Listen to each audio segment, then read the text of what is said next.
Oke, gimana kabarnya rekan-rekan hari ini? Tadi sudah ada yang izin sakit, rekan Anda. Semoga bisa lekas sembuh ya, yang sakit biar bisa ngumpul lagi, walaupun daring atau luring.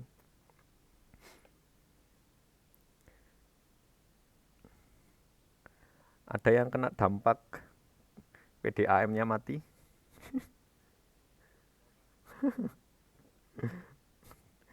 Tuh, yang ada ini tanda tanya ini. Udah mati belum? Hmm.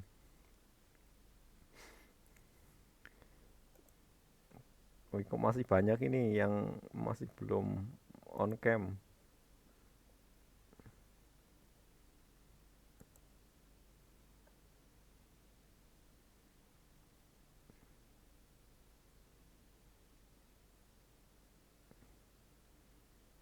Fikri Maulana ke belakang ya.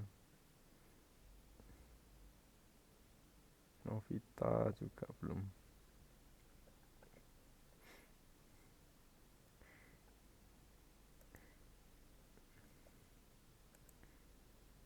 Iya, di kontrakan saya juga kena dampak juga. PDAM-nya mati terus nggak ada sumur bor, jadi ya harus nyari sumber air terdekat. Tapi infonya sih hari ini mungkin sudah ini ya, sudah up lagi walaupun mungkin ini belum semua. Kalau info dari apa? Dari Twitter itu ada yang posting sama yang di Instagram juga ada.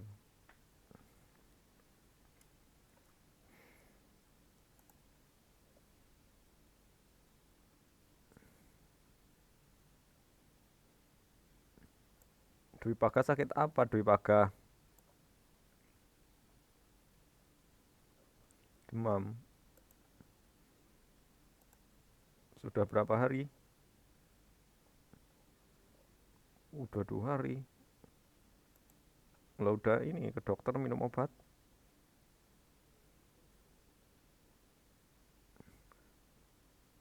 atau izin aja nggak apa-apa.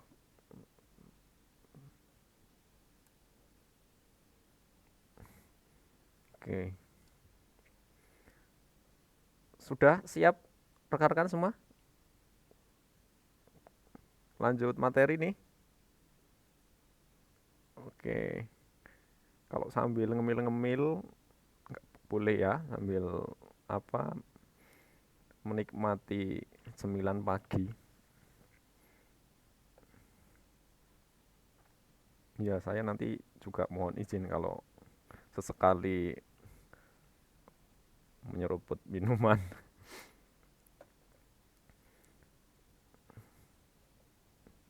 Oke, kita lanjut ya. Semoga masih on fire ini karena masih pagi. Ya, yang kalau yang belum mandi sih beda cerita lagi ya. Mungkin nanti masih ngantuk.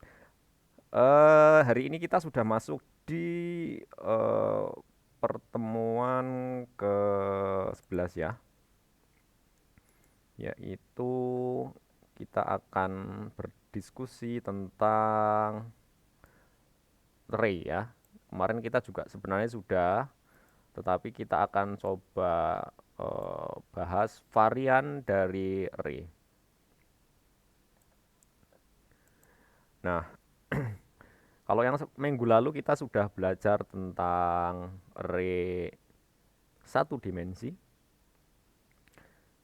Hari ini kita akan belajar dengan array 2 dimensi. Ya, rekan-rekan tolong dipastikan untuk yang array yang basic yang minggu lalu itu tolong dikuasai. Karena kalau misalkan yang basic yang minggu lalu atau array 1 itu masih kurang jelas, masih belum paham, yang ini nanti pasti tambah susah ya karena 2 dimensi. Nah, makanya tolong diulang-ulang banyak latihan yang terkait dengan array 1.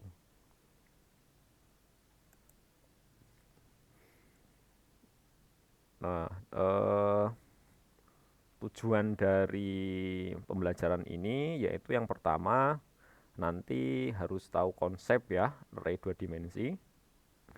Kemudian studi kasus yang bisa diselesaikan menggunakan array 2 dimensi dan ini ya nanti bisa memberikan contoh dan bisa menyelesaikan studi kasusnya.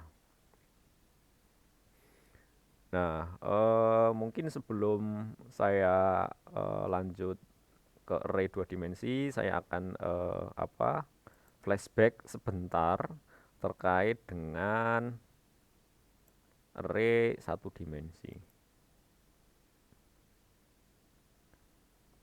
Dinda, apa yang di benak Anda terkait dengan array 1 dimensi? Dinda, ada Dinda?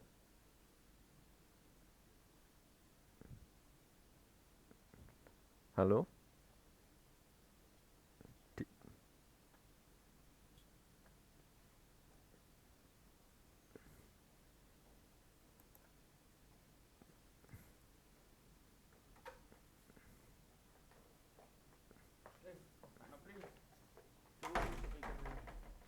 uh,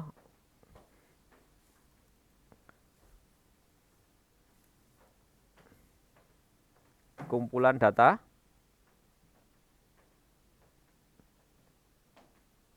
Kumpulan data yang gimana?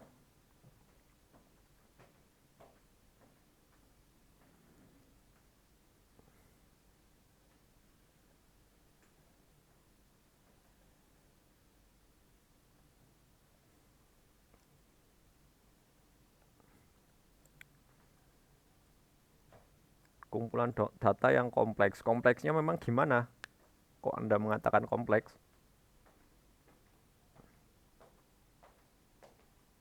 Memiliki tipe data yang sama. Oke.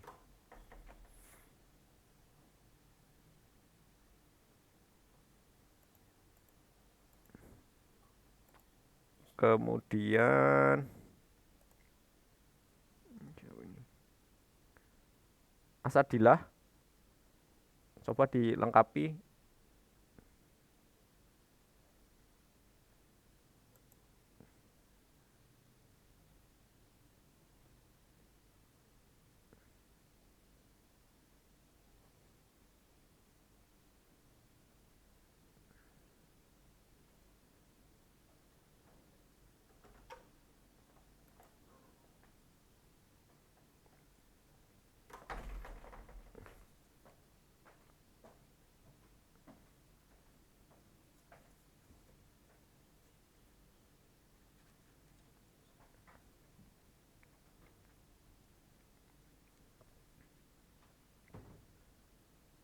Ya, tersusun.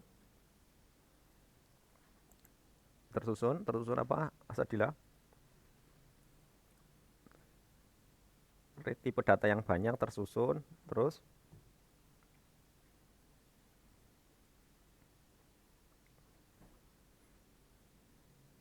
itunya itu apa? Itunya itu apanya? Variabelnya satu. Terus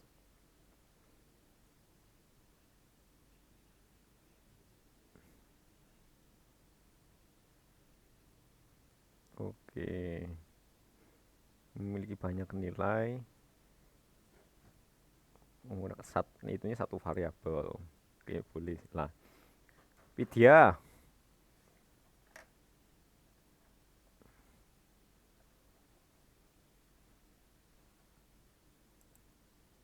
Wid,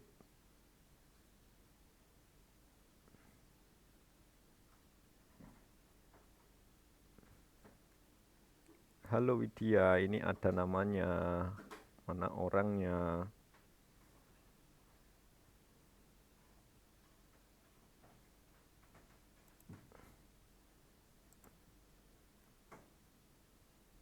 Oh, ke toilet.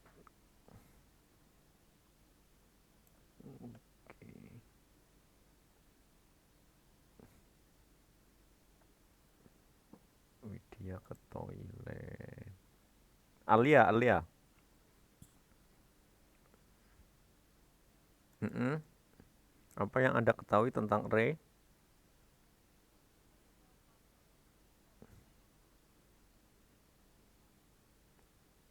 Oke. Mm-mm. Oke, benar semua ya, saling melengkapi bahwa array itu sebenarnya sebuah variabel yang bisa menampung banyak data dengan tipe data yang sama. Untuk mengaksesnya itu menggunakan indeks, di mana indeks itu selalu dari nol. Nah, benar ya. Nah, ini perluasan dari array. Kita tahu bahwa misalkan ketika kita ingin mencari sebuah nilai ya, mencari sebuah nilai rata-rata. Misalkan ini nilai rata-rata kelas, di mana di kelas itu pasti akan banyak mahasiswanya. Nah, kalau yang sebelumnya kita harus membuat atau mendefinisikan banyak variabel ya sesuai dengan banyak datanya. Tetapi ketika menggunakan array, kita cukup menggunakan satu variabel, tetapi dalam variabel itu dia sudah mampu untuk menyimpan banyak nilai. Itu. Nah, kita tahu bahwa kenapa eh, array satu itu dikatakan satu dimensi karena ya dia itu hanya terdiri satu baris ya, hanya terdiri satu baris, nanti kolomnya banyak. Nah, tetapi ini aja apa representasi ya. Nanti kalau misalkan ini secara horizontal, secara vertikal pun representasinya nggak masalah. Intinya dia hanya atas satu dimensi, baik itu satu baris atau satu kolom. Gitu. Itu terkait array satu dimensi. Jadi sekali lagi saya sampaikan bahwa yang array satu dimensi itu harus benar-benar paham. Gitu. Nanti yang array dua dimensi ini ya akan naik tingkat kesulitannya dari yang sebelumnya. Nah, ini contohnya tadi ya, nilai UTS, di mana nilai UTS ini otomatis kan setiap elemen ini dia tipenya numerik, numerik, numerik. Nah, itu karakteristiknya array. Kalau misalkan apa ada tipe data yang beda gimana ya nggak bisa. Dia itu harus tipenya sama. Gitu. Nah, kemudian misalkan contoh, ini ada saya membuat sebuah array, membuat tipenya misalkan string, kemudian ini ada nama ya,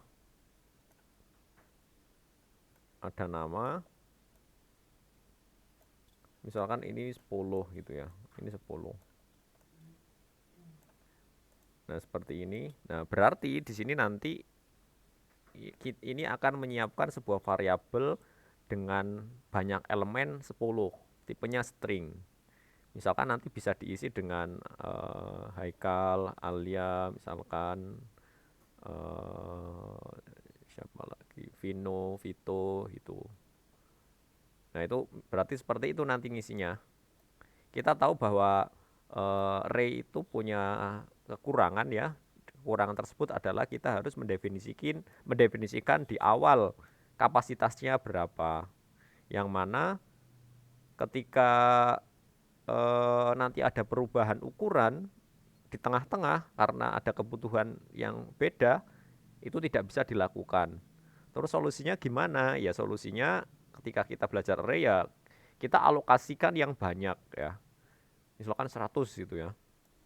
Misalkan 100 alokasikan. Ya walaupun nanti tetap akan ada elemen yang tidak digunakan. Tetapi itu ya jauh lebih safe daripada kurang elemennya gitu. Kalau elemennya kurang ya nggak bisa nyimpan atau nanti akan kena error array, array index out of bound gitu ya. Kemarin pas praktikum harusnya ada yang pernah dapat array index out of bound gitu kemarin pas praktikum. Ada ya. Nah, itu terjadi karena misalkan array-nya 10 kita ngakses elemen ke-11. Nah gitu. Itu contohnya. Atau elemennya itu tidak sesuai. Itu.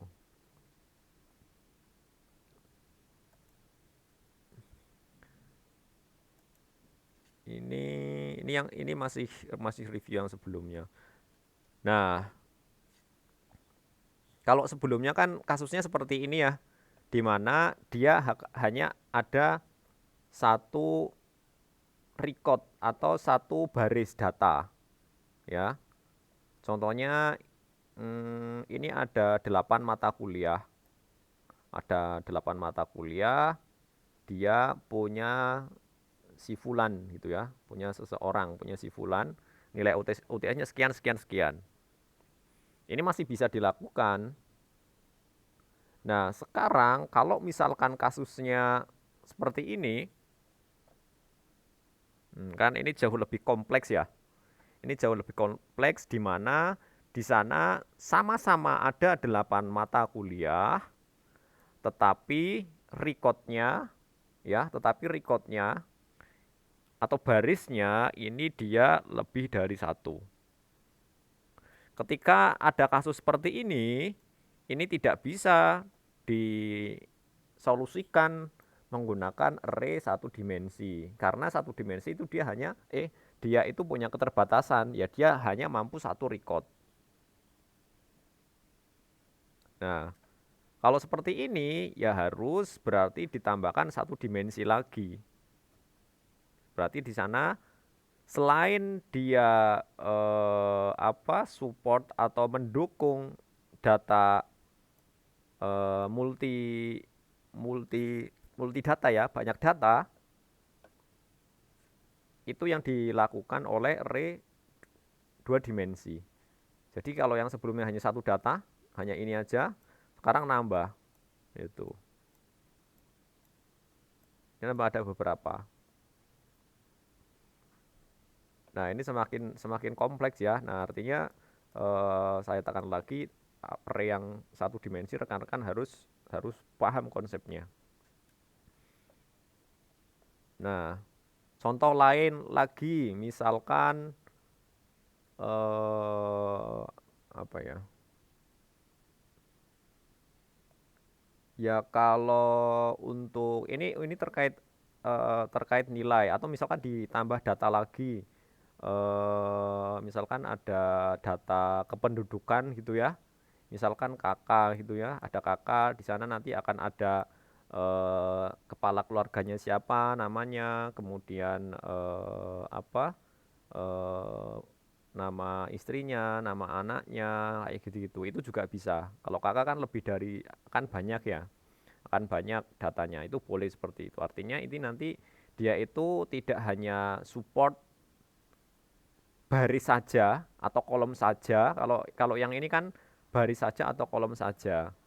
Nah, kalau yang dua dimensi dia bisa mendukung baris dan kolom, bukan atau tapi dan kolom. Berarti dua-duanya bisa didukung menggunakan array dua dimensi. Nah, terus gimana caranya untuk melakukan akses ya? Konsepnya seperti apa array dua dimensi ini? Nah, sebenarnya array dua dimensi ini dia berbasis atau terdiri dari baris dan kolom tadi ya. Di sini ada baris dan kolom yang merepresentasikan sebuah variabel pada array. Gitu ya. Kalau yang sebelumnya array satu dimensi baris atau kolom. Tapi kalau ini baris dan kolom. Itu array dua dimensi. Nah, konsepnya sama dengan array satu dimensi, yang mana array dua dimensi ini untuk mengaksesnya juga menggunakan basisnya itu menggunakan indeks. Indeksnya ya sama, yaitu dimulai dari 0. Gitu. Nah, kalau kita lihat di sini, misalkan kolomnya kita anggap ini adalah mata kuliah, gitu ya, kita anggap mata kuliah, ya ini berarti selalu mulai dari 0. 0, 0 gitu. Dan seterusnya sampai dengan 7. Sedangkan baris itu yang ke bawah ya. Yang record yang ke bawah itu baris. Sama, dia juga mulai dari 0 dan seterusnya sampai ke bawah. Nah,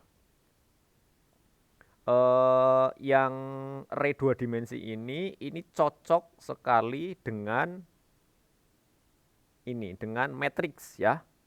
Nah, kalau matriks ini pas, ini sama ini kasusnya. Contoh penggunaannya yaitu menggunakan matriks.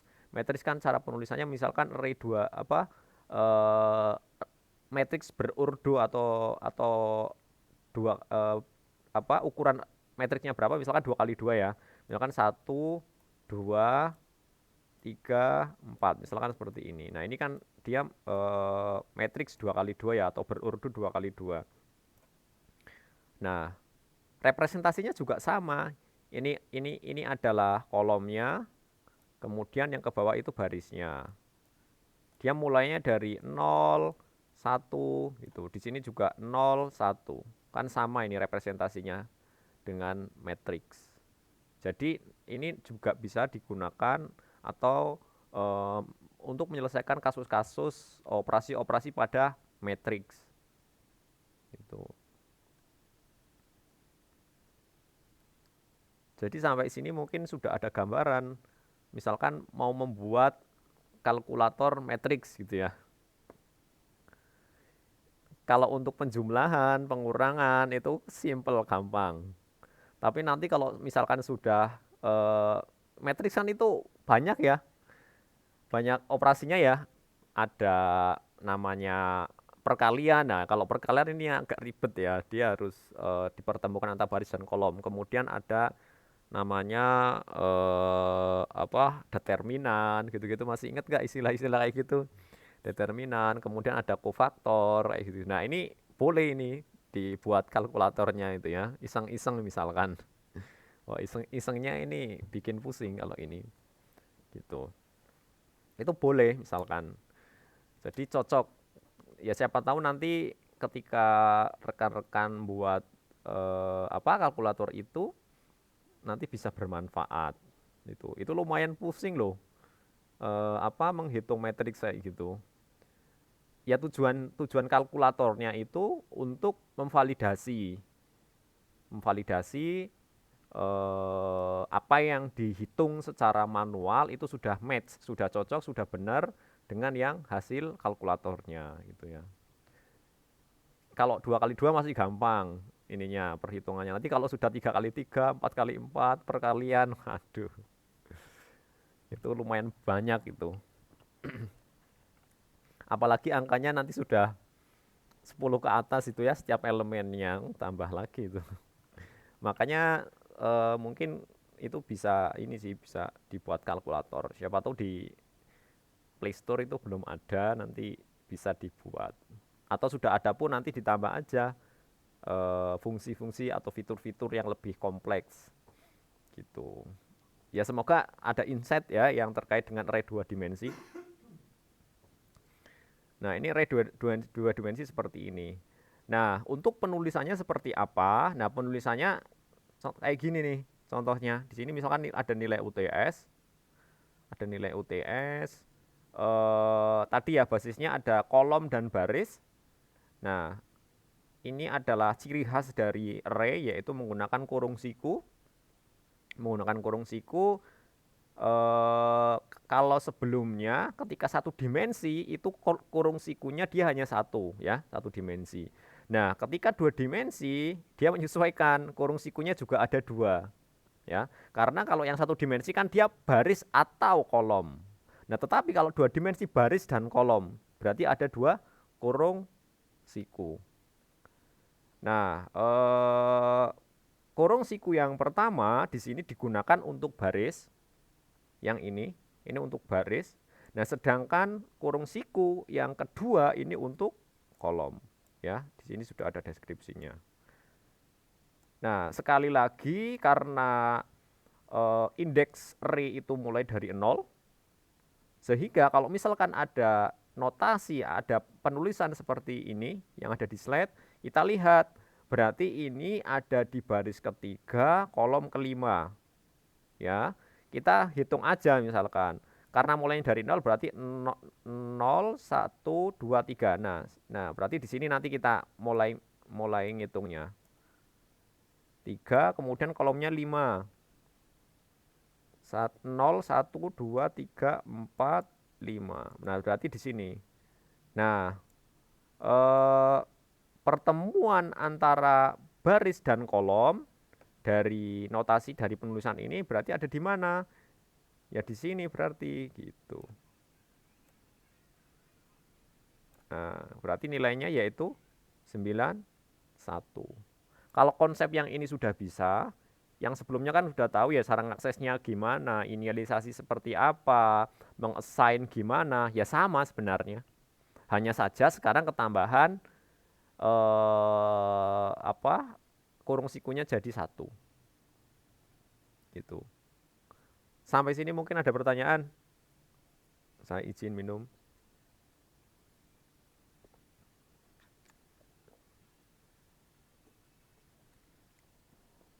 Ada yang ditanyakan belum?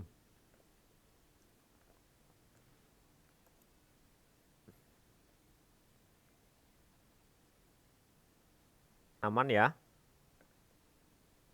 Oke, saya lanjut. Nah, untuk deklarasi pun sebenarnya sama ya, sama dengan satu dimensi. Hanya saja tinggal ditambah kurung sikunya jadi 1 lagi. Karena ini ada baris dan kolom, sehingga ya ininya ada 2. Ini sama sih. Sebelumnya juga sama seperti ini. Di sini ada tipe data, kemudian nama array-nya. Kalau yang sebelumnya cuma 1, di sini ditambah jadi 1 lagi. Nah, ini ditambah, ini juga ditambah. Nah, untuk peletakannya terserah ya, mau di depan variabel atau di belakang variabel atau dia ngapit variabel itu ya. Tapi kalau yang ini tuh jarang, yang menggunakan yang seperti ini jarang. Ya, tidak lazim digunakan walaupun tidak error, walaupun tidak sintak error, tetapi ini tidak lazim digunakan. Yang ini sebenarnya juga jarang digunakan ya. Kalau saya pribadi lebih suka yang ini. Gitu. Ya yang penting konsisten lah ya. Kalau misalkan deklarasinya modelnya ada di belakang variabel, ya nanti di satu program ya belakang variabel semua gitu. Konsisten atau istiqomah itu. Jadi ya di belakang variabel terus. Kemudian kalau di depan variabel ya depan variabel semua. Tapi ya ini ya yang di update ini kayaknya saya sih belum pernah menggunakan yang ini. Kalau mau menggunakan itu nggak masalah, tapi ya tadi harus konsisten, harus digunakan tidak seling-seling gitu ya, tidak apa bermacam-macam gitu ya. Ya analoginya ketika misalkan apa namanya Anda menggunakan baju gitu, ya baiknya sih seragam itu ya. Misalkan terutama yang ini ya, yang sangat memperhatikan lagi, yang stylish gitu ya. Tidak apa bajunya warnanya merah, kemudian dasinya kuning, terus celananya juga beda lagi kan, ya nggak apa-apa tapi kan ya aneh aja lucu gitu. Begitu juga dengan ketika kita membuat program intinya harus konsisten. Ini sama seperti sebelumnya, misalkan di sini apa kita buat sebuah array tipenya integer, dia ada 2 dimensi. Kemudian nama variabel array-nya yaitu nilai UTS atau double. Kemudian apa kurung sikunya itu ada di depan variabel, ya nggak masalah. Atau char karakter gitu juga boleh. Itu. Kemudian umur gitu ya, umur juga nggak masalah.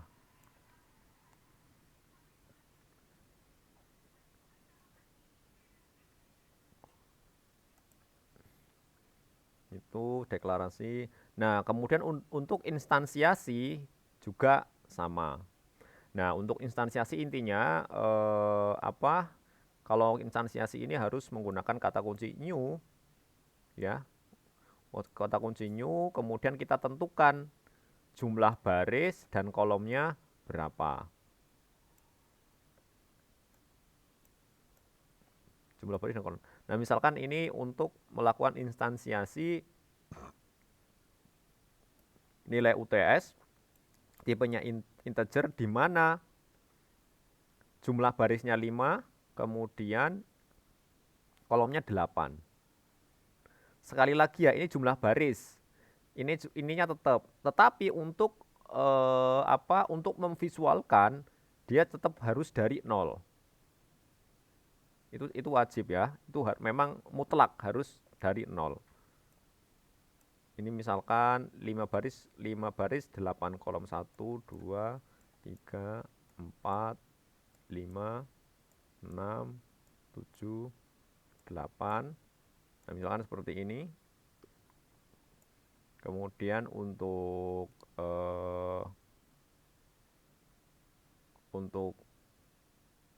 kalau barisnya 1 2 3. Jelek sekali nih, nggak lurus-lurus.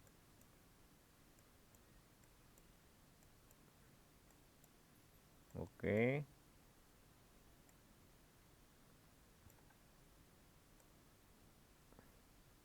Nah, kayak gini. Ini ada kolomnya itu ada 8, kemudian barisnya juga 5. Ini contohnya seperti ini ya untuk visualisasinya. Yang mana ini tetap dari 0 di sini mulainya 0 1 2 3 4. Begitu juga dengan kolomnya, dia juga mulai dari 0. Nah, ini misalkan luas tanah. Berarti dia ada 10 baris 3 kolom. Karakter 7 baris 30 kolom, 30 kolom golongan darah. Umur berarti ada 2 baris 10 kolom. Oke.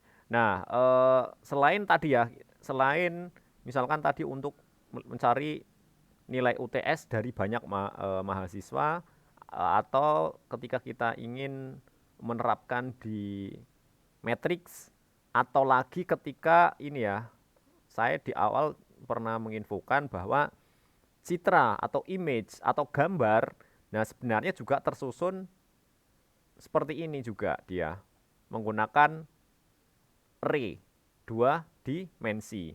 Nah, ray 2 dimensi berarti ray gambar yang dia hanya ada satu layer atau jenis gambar yang hitam putih atau gambar grayscale abu-abu itu dia hanya ada satu layer. Kalau yang hitam putih berarti dia di dalam kolom-kolomnya, di dalam selnya dia hanya ya 0 dan 1 yang hitam putih.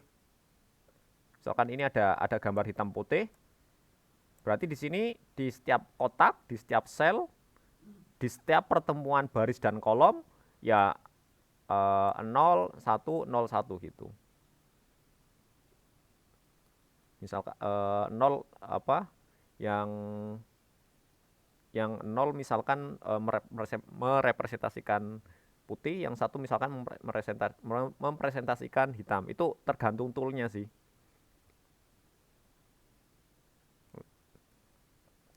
Nah, kalau misalkan yang grayscale yang hanya satu layer, ya nanti berarti dia warnanya tidak 01 tapi nanti antara 0 sampai 255 gitu.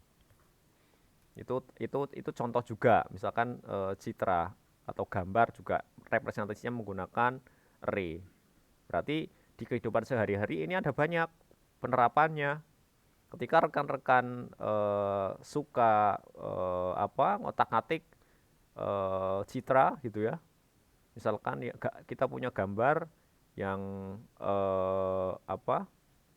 yang jelek gitu, kemudian dirapihkan, ya bisa. Ini konsepnya menggunakan array. Jadi banyak untuk penerapannya.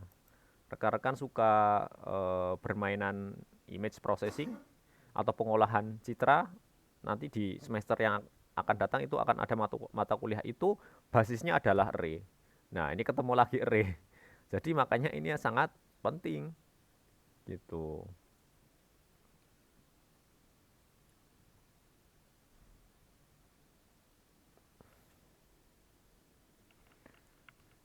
Nah, eh, tadi sudah melakukan instansiasi, kemudian itu secara terpisah ya, deklarasi sendiri, instansiasi sendiri. Tetapi ketika kita ingin digabungkan dalam satu sintak, dalam satu baris kode, itu ya nggak masalah gitu ya, bisa dilakukan. Caranya sama di sini untuk tipe datanya apa, kemudian matriksnya 2 dimensi kah, 1 dimensi kah. Kalau ini 2 dimensi, nama variabel array-nya, kemudian ada kata kunci new, tipe datanya sama, tipe datanya ini tipe data yang awal ini ya, tipe data yang awal, kemudian diikuti dengan matriks yang pertama itu adalah jumlah barisnya, jumlah kolom. Ini jangan kebalik ya, baris duluan, kemudian diikuti kolom. Itu. Contohnya misalkan di sini. Nah, kalau yang sebelumnya dipisah, deklarasi dulu kemudian instansiasi, ini langsung sekalian. Ini deklarasi, kemudian langsung dilakukan instansiasi. Ini juga sama ya, di sini juga. Ini hanya beda tipe datanya dan ukurannya.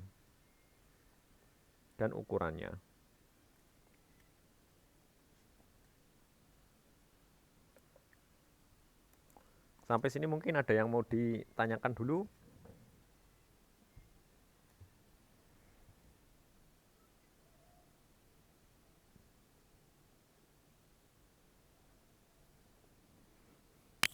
Iya, Haikal.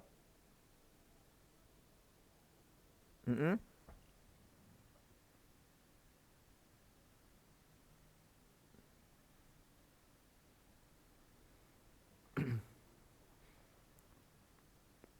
Oke.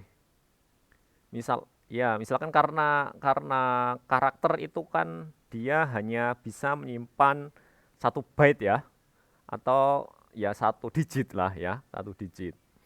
Nah, sehingga kalau misalkan array 2 dimensi, dia tipenya karakter, misalkan digunakan untuk menampung nama mahasiswa TI kelas 1A. Ya. Berarti representasinya adalah ya kayak gini ya. Ini terserah nanti ukurannya berapa, misalkan ini karakter. Ini contoh. Ini contohnya. Nah, karena kan kita nggak tahu ini untuk panjang dari nama setiap mahasiswa ya, kita kan nggak tahu. Ya diambil saja yang terpanjang, atau dianggap kalau nama berapa sih, ada yang sampai 100 namanya? Haikal Putro Kusumo Noto Boto Ambruk Sedoyo misalkan kayak gitu. Nah, mentok paling ya berapa ya? 50 mungkin sudah cukup ya sebenarnya. Atau amannya 100 gitu aja deh. 100. Berarti 100 kan dia yang ke kanan ya. Yang ke kanan artinya berarti dia barisnya yang 100. Nah, kalau kolomnya itu berarti jumlah dari mahasiswanya di sini. Misalkan di sini berapa? 30 ya Haikal ya? 30. Misalkan berarti apa ya? Char nama char nama kemudian ini pakai ini 2 pakai 2 sama dengan kemudian new char, ini susah dibaca, new char kemudian ininya langsung aja deh, berarti tadi panjangnya berapa, jumlah banyak datanya itu 30, kemudian kolomnya itu panjang nama itu misalkan 100 itu. Contohnya misalkan seperti ini. Berarti ini nanti akan menyimpan daftar nama dalam bentuk karakter 30 mahasiswa dengan panjangnya maksimal 100. Berarti kalau di sini representasinya, karena ini karakter, berarti misalkan Haikal. Berarti sini H. Terus H, A gitu ya. I. Dan seterusnya gitu. Terus misalkan di sini Putri misalkan P, U, kayak gini. Dan seterusnya. Misalkan seperti ini contohnya. Tetapi kalau untuk menampung data menggunakan karakter ya kurang pas ya. Karena kenapa? Sebenarnya untuk menampung menggunakan satu dimensi itu sudah cukup, menggunakan string gitu. Itu sudah cukup. Berarti kalau ini bisa digantikan menggunakan string satu dimensi, terus berapa jumlah mahasiswanya 30 misalkan langsung, dan itu panjangnya nanti kita sudah tidak perlu tahu gitu, sudah bisa. Nah, gitu. Artinya kalau misalkan apa untuk menampung nama ya pakainya string aja, array-nya satu dimensi. Nah, kadang di bahasa sebenarnya kan antara string sama karakter itu hampir mirip ya. Kan kalau string itu kumpulan dari karakter. Nah, di bahasa pemrograman tertentu, kadang string itu ekuivalen dengan char array gitu. Karena ya string adalah kumpulan dari karakter. Gitu Haikal kira-kira kalau char.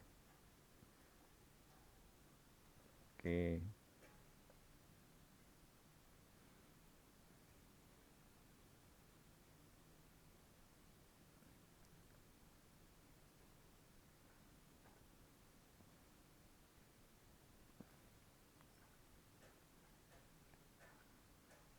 Atau misalkan rekan-rekan pernah ini ya, pernah bermain Scrabble ya kalau nggak salah ya, yang acak-acak gitu, atau ular tangga, atau teka-teki silang gitu ya. Nah ini boleh ini kalau misalkan mau buat program kecil-kecilan gitu, membuat teka-teki silang gitu. Atau bermain sudoku apa ya, kayak gitu-gitu. Itu kan baru pakai karakter bisa. Scrabble atau apa itu. Itu kalau mau latihan buat program itu bisa itu.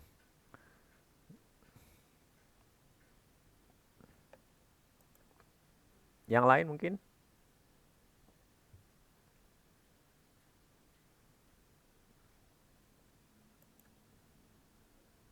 belum.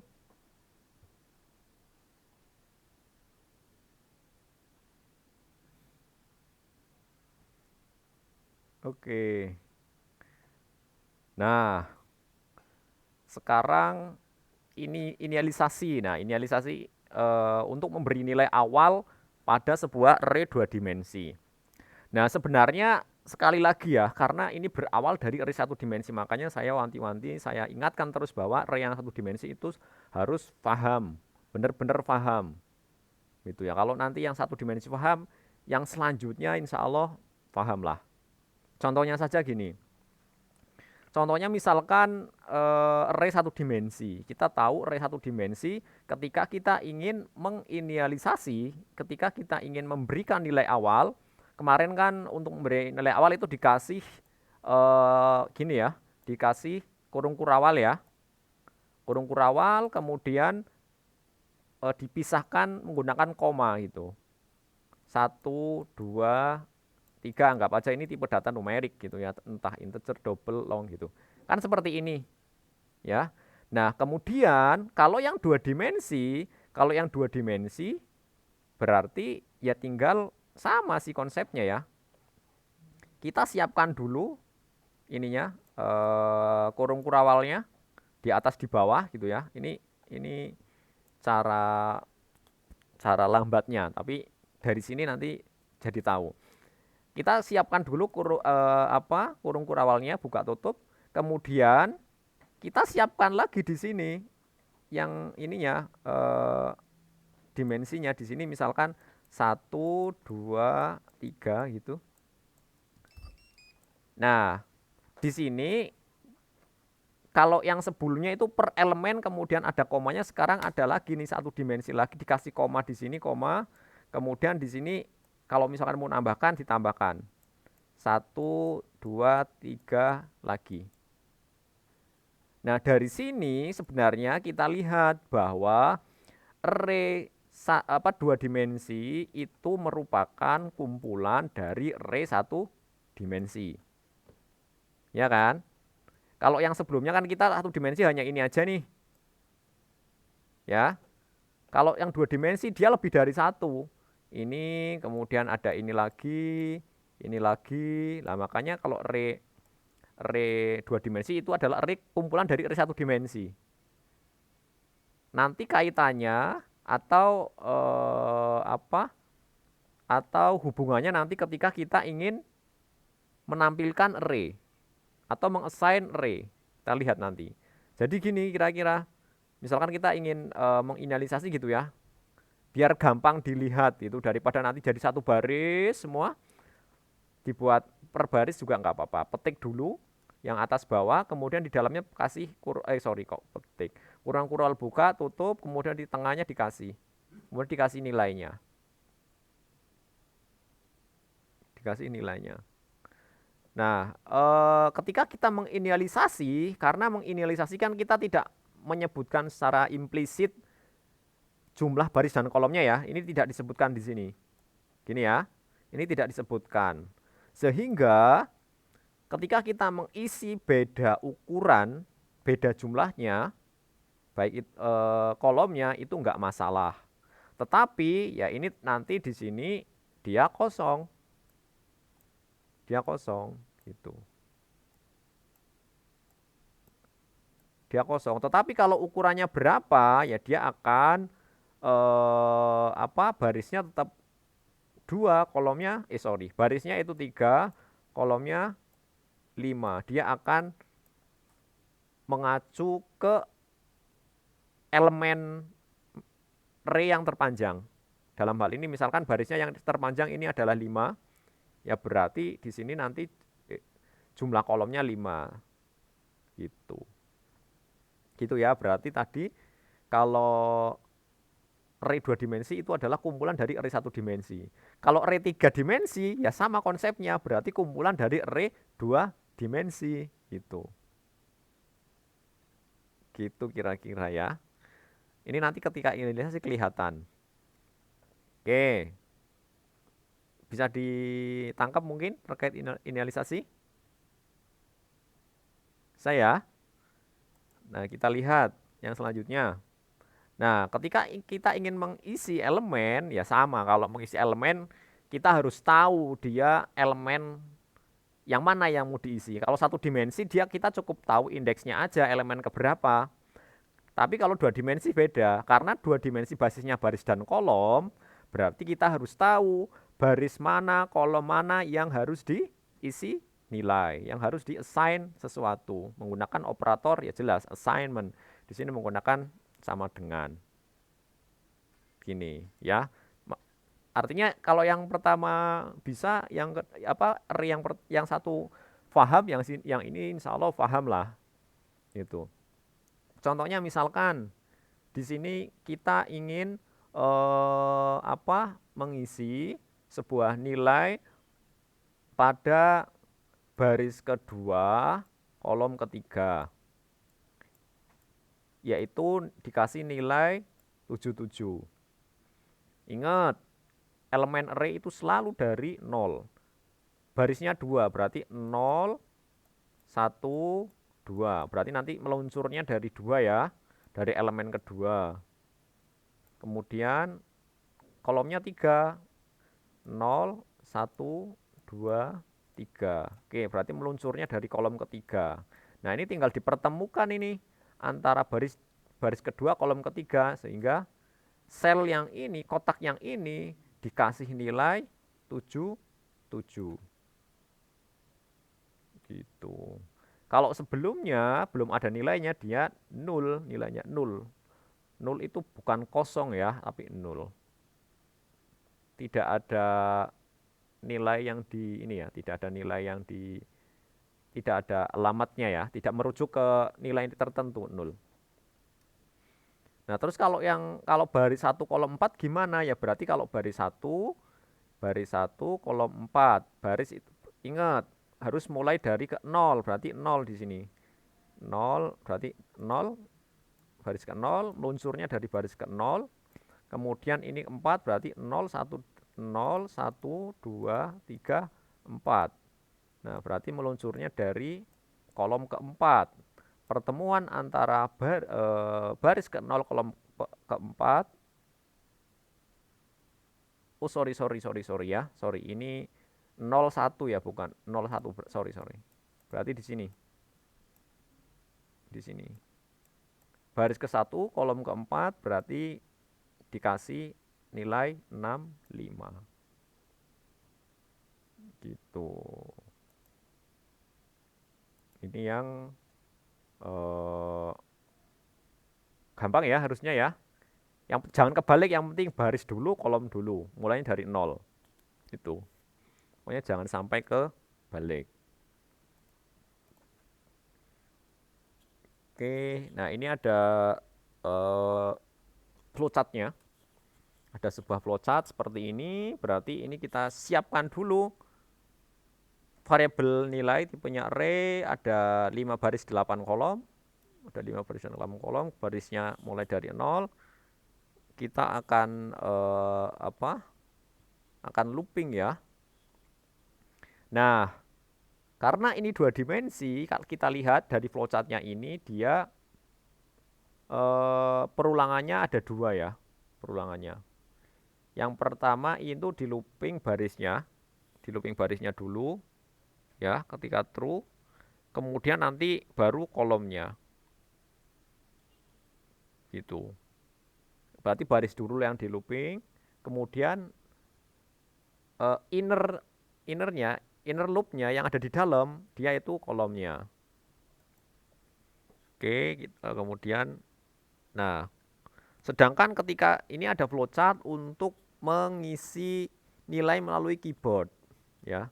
Jadi menggunakan scanner sama ya, berarti nanti di dalam ini karena kalau kita lihat ini ada 2 teknik ya. Yang pertama yang ini, yang flowchart yang ini digunakan untuk input. Ini untuk input. Nah, sedangkan yang perulangan ini digunakan untuk menampilkan. Ini untuk menampilkan. Kita lihat di sini. Ini ketika barisnya kurang dari 5, kemudian kolomnya 0, kolomnya kurang 8, ini akan input di sini. Ini akan input, masukkan nilai dari matriks baris kolom keberapa, nanti di input. Dia di input terus sampai selesai kolomnya. Kemudian nanti looping baris selanjutnya. Ini untuk menginputkan. Kalau yang output yang menampilkan ya sama. Gitu. Nah, itu mengisi elemen, kemudian menampilkan elemen. Nah, sedangkan untuk kita tahu bahwa di array itu punya atribut untuk mengetahui panjang array, yaitu namanya length. Ya. Sama di array 2 dimensi juga ada, tetapi karena di sini akan ada 2 komponen baris dan kolom. Nah, kalau kita memanggil atribut tersebut x.length, dia akan menampilkan barisnya. Sedangkan untuk kolomnya itu ini ada indeks ke 0, kemudian ini ya length-nya itu dia nanti akan menampilkan kolomnya.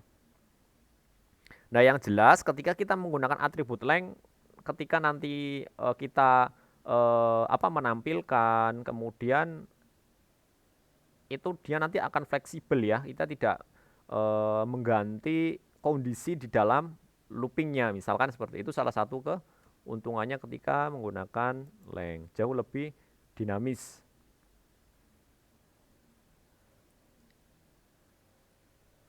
Nah, ini ada array 2 dimensi. Tipenya integer. Berarti di sini ada 3 baris. Ingat ya, ini baris duluan baru kolomnya. Ada 3 baris. Ada 3 baris ini, kemudian kolomnya ada 5. Ya. Tadi kalau x.length dia akan menghasilkan 3 baris. Sedangkan kalau x0.length itu akan 5. Ya sebenarnya kalau misalkan yang x1 juga sama sih hasilnya kayak gitu. Karena 2 dimensi itu pasti dia ini ya sama ya antara baris dan kolomnya. Walaupun keisi atau enggak setiap elemen, tetapi baris dan kolomnya itu pasti sama. Gitu. Sehingga kalau misalnya saya ininya x1.length gitu ya. Ya sama sih sebenarnya. Gitu.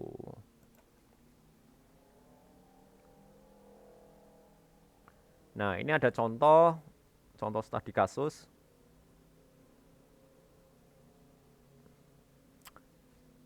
Yaitu membuat sebuah flowchart yang dapat menghitung nilai akhir mata kuliah ada 30 mahasiswa. Oke, nilai akhir itu dihitung dari nilai rata-rata, yaitu ada tugas, nilai kuis, UTS, dan UAS. Nilai mahasiswa diperoleh dari input nilai yang dilakukan oleh dosen. Setelah 4 komponen nilai terdapat, perhitungan nilai akhir setiap mahasiswa ditampilkan. Berarti kolomnya ada berapa ini kira-kira?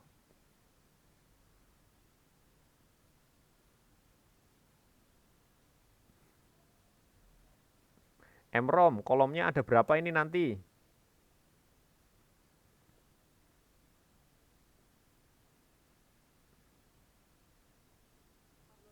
Ada berapa? Ada 4. Kalau alif, barisnya ada berapa kira-kira?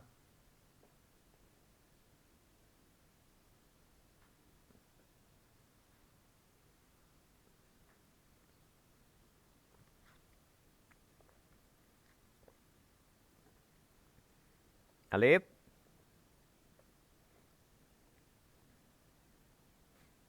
Ada berapa barisnya? 30. Benar ya? Kolomnya ada 4. Kemudian barisnya ada ini.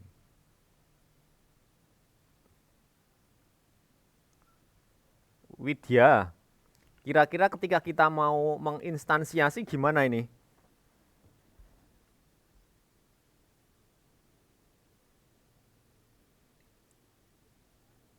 Ya, ya, terus kira-kira yang sesuai apa nih, yang datanya apa, kemudian sintaknya seperti apa kira-kira?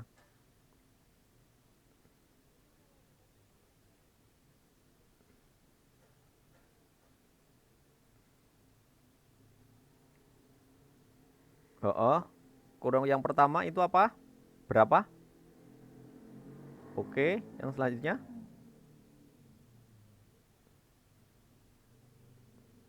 Pakainya integer ya. Oke.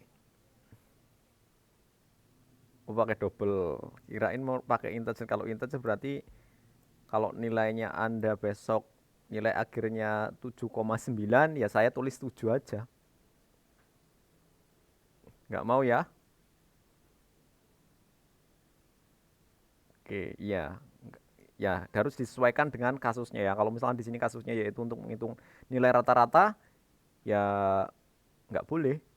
Nggak boleh menggunakan yang bilangan bulat. Kecuali kalau misalkan dihitung untuk, kan kadang ada kasus ya. Kadang ada kasus,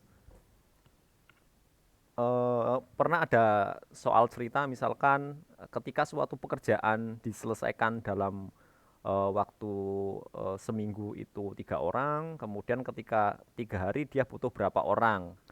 Kan itu nggak, orang itu nggak mungkin koma-koma ya, ya nggak? Ya nggak mungkin, masa orang satuannya ketemunya hasil akhirnya misalkan 10,7 gitu. Nggak ada orang, hanya sepertujuh itu nggak ada, ya langsung. Nah kalau seperti itu ya baru nanti bilangan bulat. Artinya kalau misalkan dia satuannya jelas, dia tidak pecahan, ya gunakan variabel yang memang dia bukan floating point atau bilangan bertanda itu ada koma ya. Floating point ya tadi yang dia ada komanya. Jadi ada istilah-istilah ya, ada floating point kayak gitu-gitu. Nah, kita lihat, nah ini secara soal sih sudah paham ya. Kemudian flowchartnya seperti apa? Nah, flowchartnya seperti ini tadi. Bener ada 34, ada baris dan kolomnya. Sebenarnya kalau seperti ini kan baris dan kolom ini didefinisikan di awal ya. Tetapi nggak harus di sini, nggak apa-apa. Kalau ini kan ke global atau didefinisikan di lokal pun nggak apa-apa. Gitu. Nggak harus seperti ini. Oke, ini enggak masalah ya yang ini. Ini nanti dia dimasukkan, ini terusannya. Nah, ini ada apa? Eh dulu ada simbol yang digunakan untuk ini ya, yang on page atau beda beda halaman, ada caranya. Nah, misalkan rekan-rekan membuat flowchart kok ternyata panjang sekali gitu, ya jangan ke bawah terus, nanti boleh di sampingnya menggunakan simbol seperti ini gitu. Berarti kalau yang A ini terusannya kayak gini. Ini kalau B gini.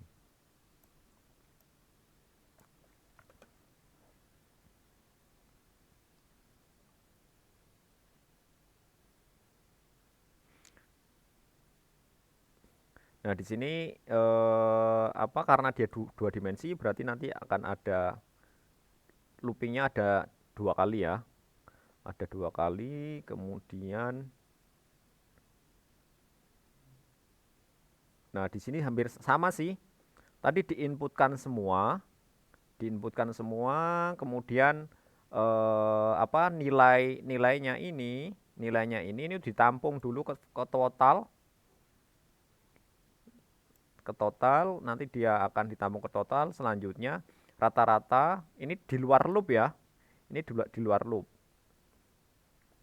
Artinya ketika selesai menginputkan, baru nanti dia ngitung rata-ratanya. Total dibagi jumlahnya tadi, jumlah barisnya.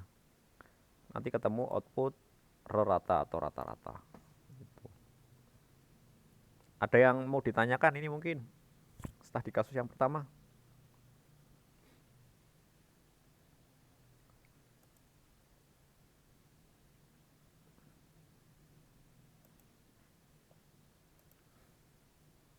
Oke. Nah, kemudian ada lagi nih. Ada pengukuran suhu dilakukan selama 7 hari berturut-turut pada 5 kota di Jepang. Ada Tokyo, Osaka, Sapporo, Fuku, gimana nih bacanya? Fukuoka dan Naha. Nah, ini buatlah flowchart untuk mengetahui suhu tertinggi dari kelima kota selama 7 hari. Oke. Nuril, Nuril. Kira-kira barisnya ada berapa Nuril?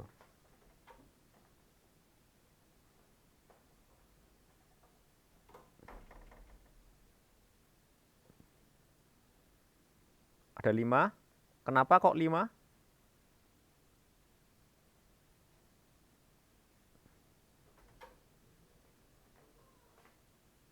Oke. Benar ya, di sini ada 5. Kemudian Gus. Kalau kolomnya Gus. Ya, oke, benar ya 7. Jangan kebalik-balik ya. Ini kalau kebalik fatal, salah pasti. Kecuali sama kolom dan barisnya kebalik-balik nggak apa-apa. Tapi kalau beda fatal. Oke. Oke, kemudian kita lihat apa? Nah, ini ya benar ya. Kita siapkan jumlah baris, jumlah kolomnya. Kemudian XY itu sama ya. Sebenarnya X itu untuk baris dan kolom. Tetapi kan sebenarnya kalau kita gambar nanti seperti ini kira-kira gambarnya. Ini ada 1, 2, 3, 4, 5, 7. Ini ada 7, kemudian ininya ada 5. 1, 2, 3, 4, dan 5. Ini kayak gini. Nah,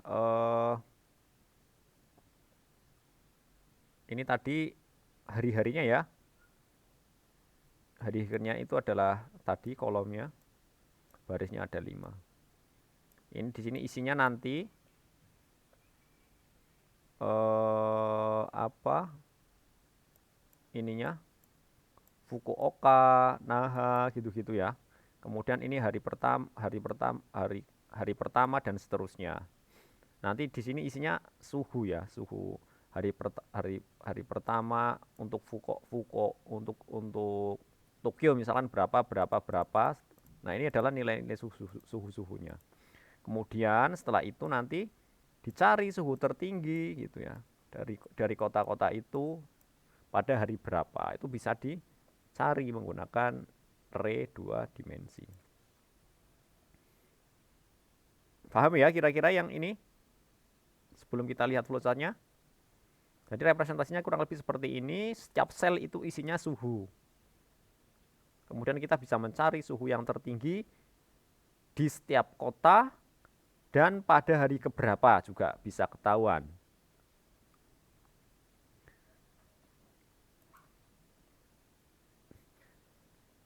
Jadi untuk yang 7 hari, kemudian Fukuoka itu ibaratnya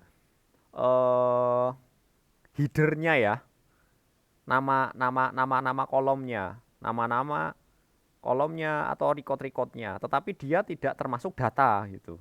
Kalau data-datanya yang ada di dalam sel, tetapi untuk 7 hari ada 5 kota, ini adalah di luar di luar sel, di luar kotak-kotaknya ini.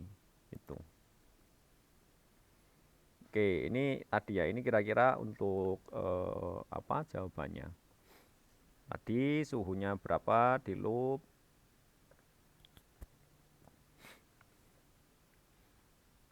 Ini karena dia ada dua ini, ada dua ada dua dimensi berarti 2 perulangan. Oke. Ini kok sudah ya?